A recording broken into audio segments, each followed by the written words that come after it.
This Monza Tack guide is brought to you by Celtic Tuning Midrand. Quick disclaimer, this might not be the fastest lap time, but what it's going to do is show you where I put the car, the braking points that I'm looking for, as well as those acceleration points, and who knows, there might just be some time in there for you. Right, so I'm focusing getting a good drive out of the parabolica. You're going to see just clipping the exit. But now I'm really looking at making the straightest line from here towards the braking point, which is at the 150 mark. You will find it on the left-hand side of the track. Monza is a track where exit is the most important thing. 150 meter mark, I'm now braking. I'm going to start looking at my apex. It's important that you're braking in a straight line for as long as possible, and right at the last moment get that car turned in as close to the apex on the right hand side as possible. You can see now turning in, I'm going to aim for that inside curb. I don't want to hit the sausage curb, but you can see a late apex just touching the outside, getting the car stable and set. And you can see now I'm already at full throttle, making sure the traction control is doing the work for me, so I'm able to accelerate out the corner and get maximum drive, setting up for the next phase.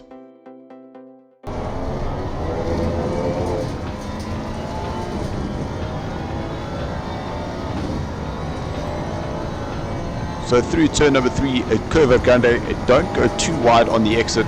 Stay middle of the track because you want to start getting to the right hand side, ready for your braking point. Just before the orange paint on the right hand side, that's going to be my braking point, and I want to brake in a straight line. So now braking in a straight line down through the gears, just as we arrive on the curb on the right hand side. Still a trail braking now, feeding the car in, start coming off the brakes. We want to get this car to settle. Unfortunately, take a lot of the curb on the inside there, but the car still nicely settled. You can see I'm now just about on full throttle. I've already got this car pitched in. I have just the right amount of input to miss the curb on the inside and use as much of the runoff as I can on the outside here. So next is the Lesmo, and one of the common mistakes is going in too deep. You can see I'm braking nice and early. I want to now get the car a slow down, pitched in, and accelerate on the way out of the first Lesmo. So I am going to be applying some trail braking here. You can see car turning in on the brakes, little touch of the power, and as I get to this orange paint on the right hand side, that is now my acceleration point. From here I want to be able to accelerate all the way out and carry as much speed as possible. So foot now flat, gonna start letting the car just drift out, open the steering, and you can see you can use quite a bit of the runoff here. Just make sure you don't go off that white line for those track limits. Now braking at the 50 board for the second Lesmo, and if there's anything you need to take from here is get maximum drive, because you can be carrying the speed now all the way through to Ascari. So braking in a straight line, I am going to trail brake just a little bit, and now I'm actually using my windscreen wiper for me to aim on where I want that car. I don't want to get too high up on the curb because it can unsettle it.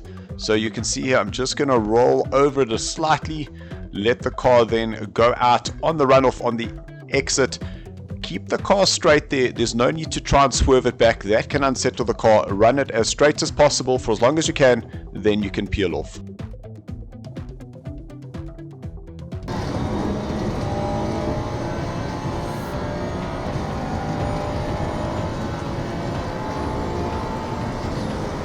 Now for Ascari, we want to get maximum exit as we can. Just under the bridge is where I get my brakes on. Braking in a straight line, just as we get to the curb on the right hand side, I want to start feeding the car in, get up on this curb as much as possible. I did miss it a little bit, and that's because you can see that now I'm on full acceleration, but I haven't straightened my hands up just yet. So this could unsettle the car. Very fortunately enough is that as I start turning to the right hand side, my traction control kicks in, the car stabilizes itself again, and I'm able to set myself up for the exit. Still a full acceleration, going to attack the curb quite aggressively. The softer dampers do allow the car to ride the curb. You can see the track limit, it is my outside wheels are now on the white line, This is going to give me a nice straight line through the exit. Then gently just open up the wheel, use the runoff on the exit, and now a straight line to the last parabolica. For the parabolica, it's again, get that car turned in, settled as quickly as possible, and get on the gas as soon as you can. So I'm braking just past the 100-meter mark, and you're going to see a massive trail braking now, going down the gears, really starting to get that car turned in. I try and get as close to this inside curb as possible, then plant that accelerator and get as maximum drive as you can out the corner. Went a little bit wider, but still stayed within the track limits, and was able to get to the line and do a 1:49.8. So let's see it all now coming together in one seamless lap.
We hope this Celtic Tuning track guide has helped you, and we're looking forward to seeing you on Wednesday for the SARCO Season 5, brought to you by VA Auto Repairs.